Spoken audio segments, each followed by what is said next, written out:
social innovation, corporate, sustainable, competitive advantage. It's all interconnected.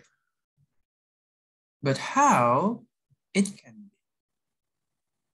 Hello everyone, my name is Muhammad Wildan Amarullah from IPB University, Indonesia. In this occasion, I want to present the study about a systematic literature review on corporate social innovation toward sustainable competitive advantage. For more than 5 decades, organizations and corporations have included CSR, or corporate social responsibility, into their strategic planning and operational decision-making processes. CSR has been more focused on philanthropic or generic initiatives that aim at responding to external pressure and improving MNS's or multinational corporation reputation. Whereas CSI or corporate social innovation represent a strategic investment that company manage, applying their full of assets and expertise through external party, such as NGO or government, to co-create something new addressing social needs in a long-term way. Corporate social innovation is a new paradigm capable of addressing the expectation and needs of today's dynamic economic climate. And it requires organization and enterprise to move beyond standard of the CSR. For this study, the objective aim to systematically review the existing literature on the relationship of corporate social innovation with a sustainable competitive advantage.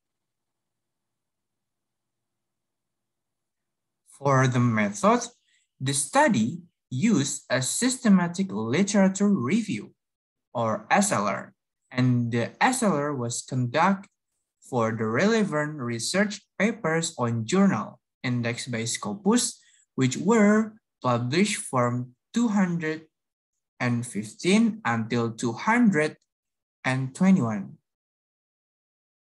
2015 until 2021. And the method is the beginning from the initial assessment of literature from published or perished or search engine on GSI, and the title and the keyword as sustainable competitive advantage. And then we generate and we have 200 papers, and then we eliminate the of duplication in literature, and then we have 36 paper. And then we have to literature filtering, and we have 25 papers.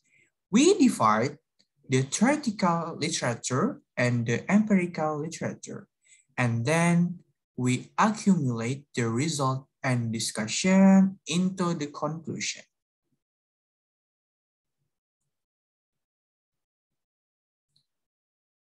The first one, for the result and discussion, there is a theoretical studies. There are at least 4 theoretical studies that provide a theoretical justification for the relationship between CSI toward sustainable competitive advantage. The first one, Herrera conducted a study that focused on social innovation that create social value and competitive advantage. The study aims to build a framework that describes factors leading of the success of GSI. And the study confirmed that the GSI has resolved social concern and considered shareholder value. The second one from Tiberius conduct a study that highlight the contribution and a major discussion on GSI literature trends. The study provides novel insight on GSI research by drawing attention to discussion around the consensus on definition of GSI. And the next one, Burnett conducted a study that intended to help firms recognize and overcome the challenge of implementation by offering theoretical and applied insight. And the result, GSI is not just innovation, but a series of steps including invention, innovation, entrepreneurship, integration, and impact. And the next one, Dionoso explored the relationship between multinational corporation or MNS and the concept of GSI. The finding indicates that the GSI practice could improve better relationship between business, stakeholders, society, and communities. For the empirical studies on the GSI, there are some empirical studies that explain the objective of this research: to connect the GSI idea and practice in order to achieve a long-term competitive advantage.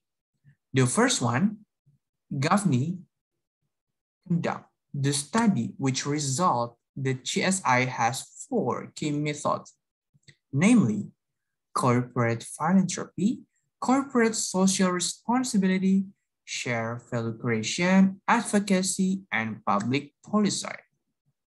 And the second one, Carberry investigate how social movement foster corporate social innovation or GSI using survey of 4,000 US firms. And then E. Martinez assessed its relationship with organization, innovation, and firm performance in single integration with SAM or structural equation modeling.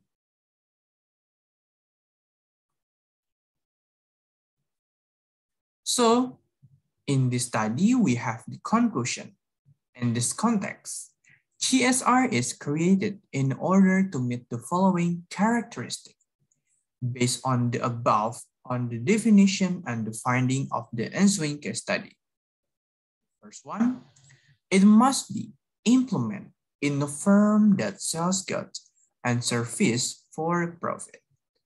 The second one, it only relies on market forces to accomplish influence. And the third one, it is a part of company strategy, which is driven by functional business division. Example, like marketing, research and development, human research, and the effect on how business works. And the last one, it adds value to the business.